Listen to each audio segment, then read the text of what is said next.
Hello and welcome to video 2 in this Reiki distance learning program. I hope you found the information given in lesson 1 interesting. There will be a chance to ask all sorts of questions at the end of the course if they haven't been answered in any chat sessions that we've already have. Okay. So having explained to you a little last time about how Reiki came to be and explained the 5 Reiki principles to you, now we're going to come on to one of the important things, which is, okay, how does Reiki work? I wish there was a definitive answer to this one, but there really isn't. When I first learnt Reiki, I was taught that Reiki worked on the physical body and on the energetic body. I actually now think that that's a little bit too simple, because one of the things that I've also heard from many people has been, it's all a placebo, as if meaning it, as implying that if it's a placebo, it's not really doing anything.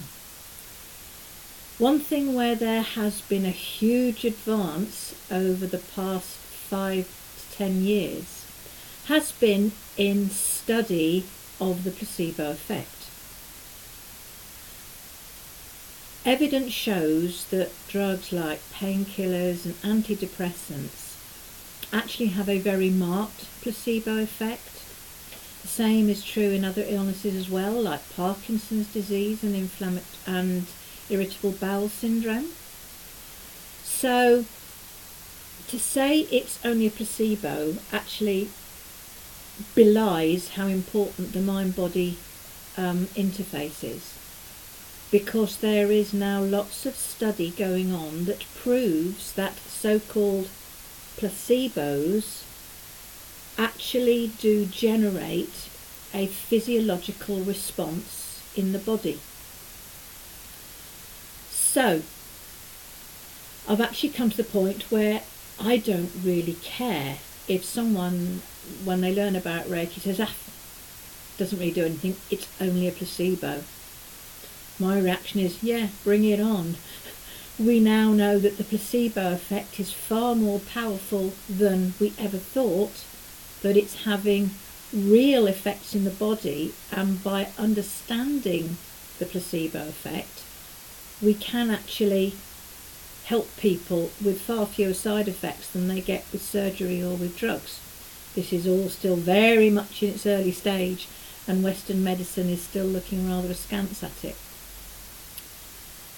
But the second point I want to make about how does Reiki work is that we actually don't know with an awful lot of conventional medical procedures, particularly drugs, how they actually work.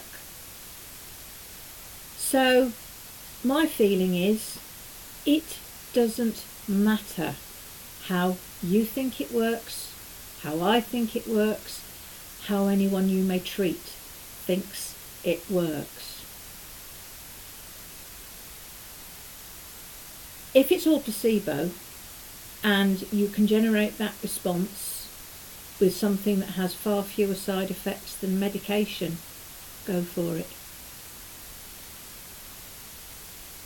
But having said that, I think it's important that you have an understanding of both the physical body and the energetic body, partly so that you can find something that fits with your own paradigm, but also because one of the important things that you need to know as somebody who uses Reiki is when you shouldn't use it. This is something that we will cover much later on in the course.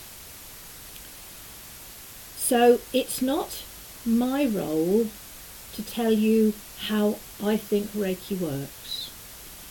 It's my role to give you information so that you can make your own decision about what you're doing when you give Reiki. So with that in mind, today I want to start with the concept of the energetic body. Now, as I've already mentioned, the concept of energy within the body is something which is very much found in esoteric healing modalities, traditional Chinese medicine, Ayurveda. And we know that the Sui would have been aware of these sorts of things. In fact, Western medicine is kind of beginning to think that there might be something in this, but that's a long way away. But let's just assume that how the ancients chose to describe what they saw and felt happening when they were working with patients is actually real. So I want to start by talking to you about the chakras. Now, you will have had, I hope, the information to accompany this video. I don't really want you to start reading that now. But what I do want to do is show you a diagram of the chakras. And there we are. This is actually a very common diagram. It's one that you can find online. But as I'm talking to you now, I want to make sure that you are aware of this diagram and understand what it means.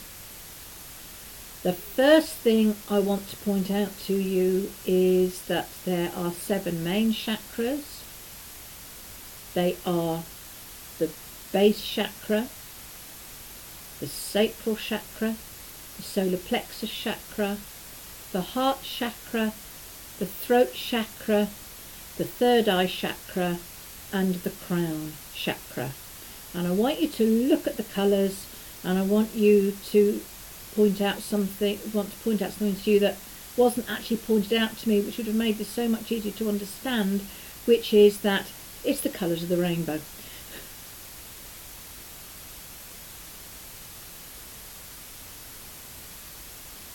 Okay, so we now know what I'm talking about when I talk about chakras. I don't really want you to hear me talking through that for the whole of the rest of this video.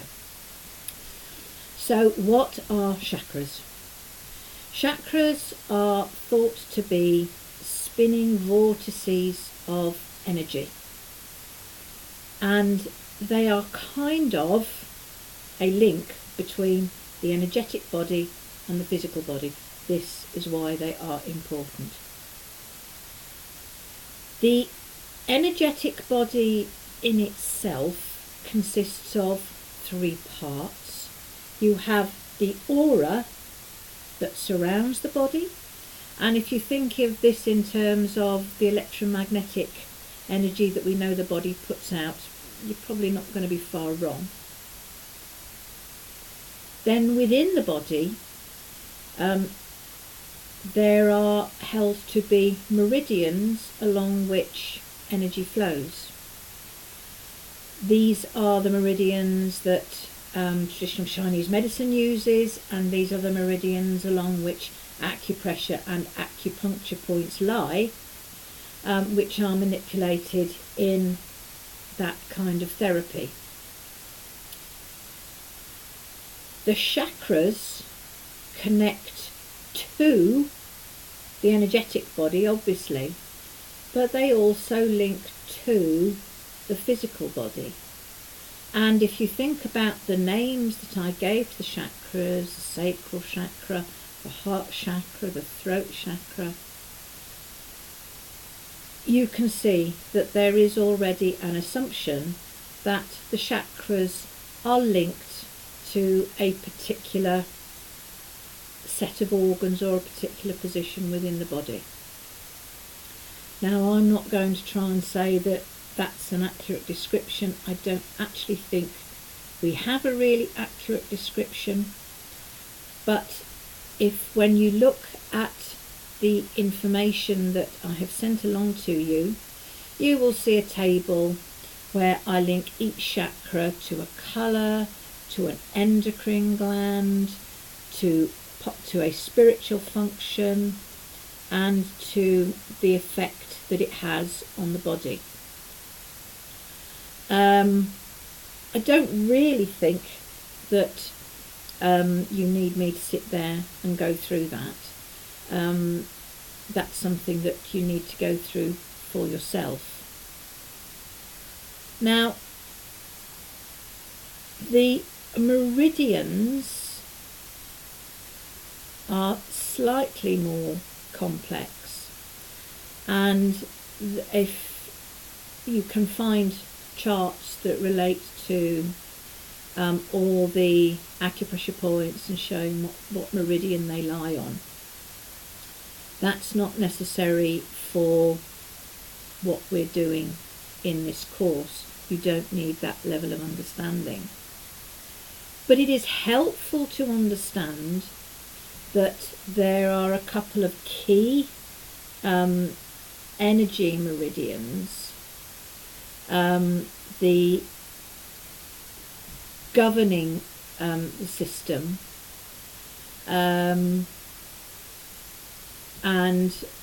where they run sort of down one side of the body and up the other in the centre. All you need to know is that the meridians are part of how energy flows through your body. This isn't something I have studied in great detail, because it's not necessary for what I do with Reiki.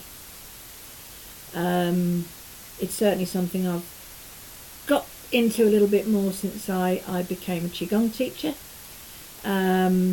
but that was by accident more than design.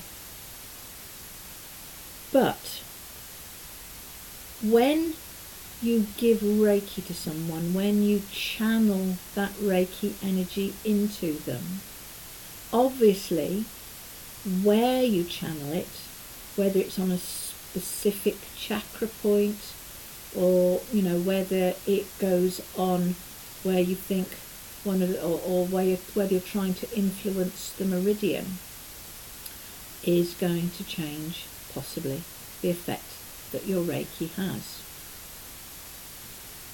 So it's important that you have a basic understanding of this whole concept of the energetic body, just as in the next lesson we will give you a basic understanding of the anatomy and physiology of the physical body. Now, if this concept of the energetic body is something that you're reading and thinking, I'm really not too sure about this, well, join the club. Certainly when I had this part of my Reiki training, I was politely listening to my Reiki master and thinking, what planet is she on? I've come a long way since then, and I think the one thing I've had is an open mind. And that's really what I want you to develop in relation to this whole concept of how Reiki works. If you find that the whole concept of the energetic body really resonates with you, and that's what you want to go with, absolutely fine. If, when we come to do the AMP, you find yourself thinking, this is too much for me, I can't cope with it, again, that's absolutely fine.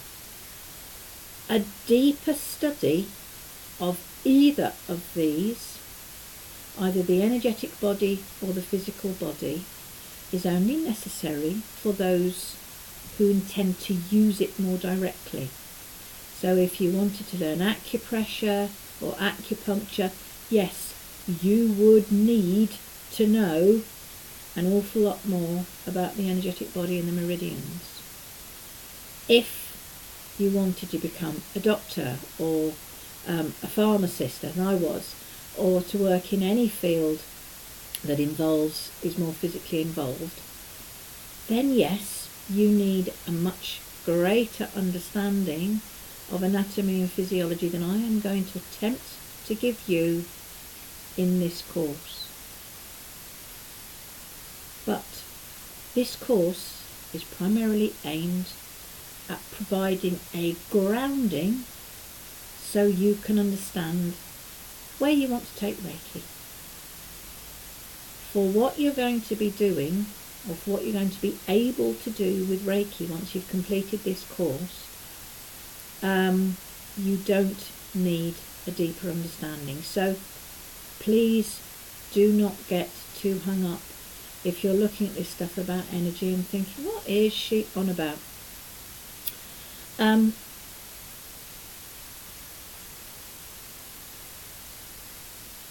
The chakras, though, are a very useful shorthand, I think, is the best way of describing it, for what you're trying to achieve with someone. So when you understand that, let's take the base or the root chakra, which is red. When you understand it's associated with the physical world, including the physical well-being of our bodies, then you can understand that if you've got someone who is just physically not right, giving Reiki with the intention that it goes into the base chakra could be something that's helpful to do. If you've got someone who is experiencing problems with their reproductive system, maybe a lady who's getting bad period pains or suffers from endometriosis, when you know that the sacral chakra is linked with all the organs of reproduction, it kind of makes sense that you'd want to channel the Reiki towards that. The solar plexus chakra, given where it's positioned in the middle of the body, it's going to be no surprise to learn that it's linked with the digestive system. The heart chakra, heart and lungs, fairly obvious. The throat chakra, communication issues, throat issues. Third eye chakra. Third eye chakra is a funny one, because it's very much linked with the psychic and spiritual side of Reiki. You will often, my husband's a medium, and when he's, really on song and in flow, first sign he often gets is, my third eye chakra starting to tingle.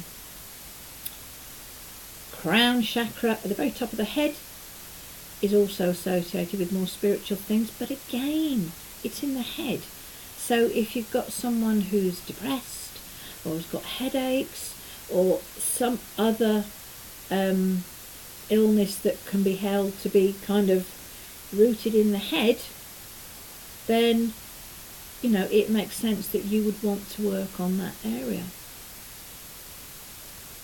But an understanding of how the physical body works and how the mind and body interact can help you understand how, if you've got someone who is suffering from a problem like irritable bowel syndrome, where we know that stress is a big triggering factor, it isn't then that surprising that as you give Reiki, you might be very drawn to do something on the crown chakra, because it's quite possible that the physical symptoms are being caused by what's going on up here. So that's why an understanding of the energetic side of Reiki is important. An understanding at the very, very basic level is kind of first aid energy, as the best way of describing it. No one expects a first aider to know all the ins and outs of everything that's going on. just need to understand at a baseline level what's good, what's bad, and what you shouldn't do. We will come on to what we shouldn't do much later in the course.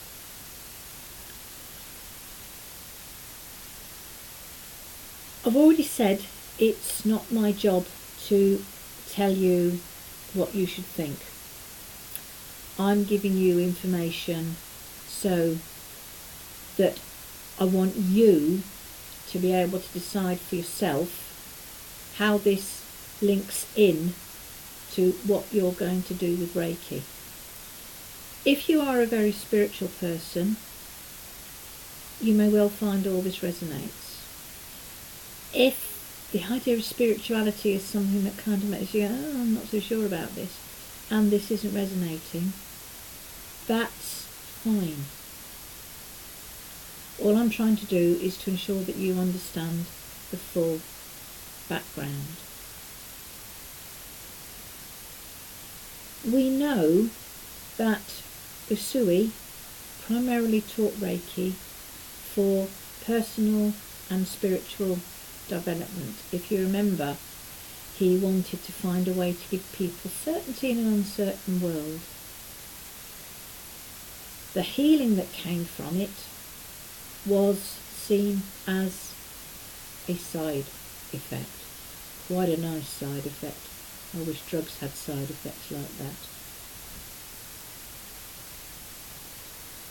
Undoubtedly, he was less concerned. He obviously did heal people who came to him, but he primarily wanted people to heal themselves. He recognised that true healing comes from within, and that holds true whether what you are doing for yourself is Reiki self-healing or opting to be cooperative with a doctor when he says, I think this medicine will help you. Unless you are fully engaged in the process, you aren't going to get better. Now that's a topic of much discussion, and it's the kind of thing that I would imagine could end up being discussed in the face-to-face discussion that we have to complete your learning of this module. So that is definitely something to think about.